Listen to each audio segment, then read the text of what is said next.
I actually worry that the biggest transfer here is of reliability risk.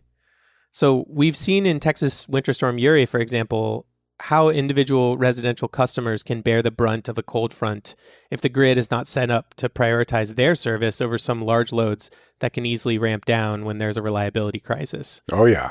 Yeah, so a lot depends on how the industrial rates and deals are cut.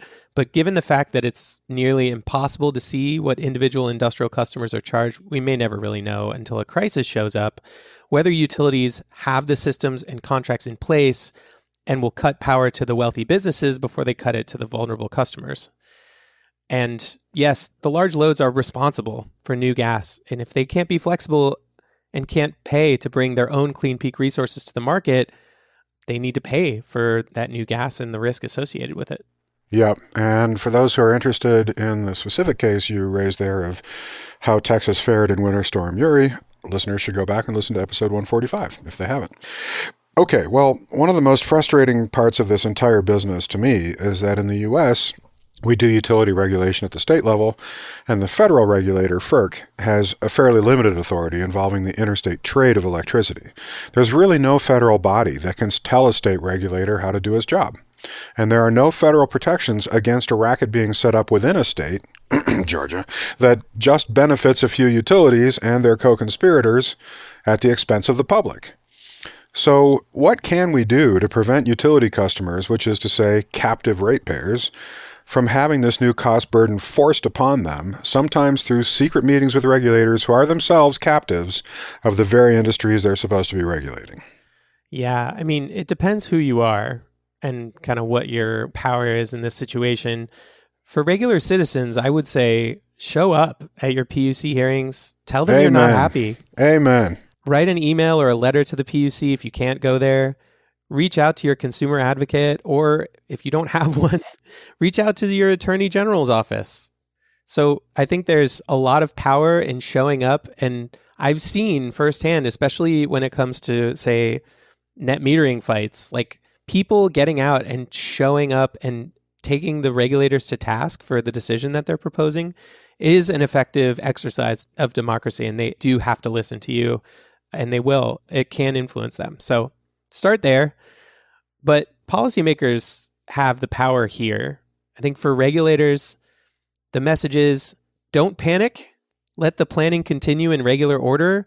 And to the extent you have the opportunity, push for more creative solutions that are more compatible with a low cost, low carbon future.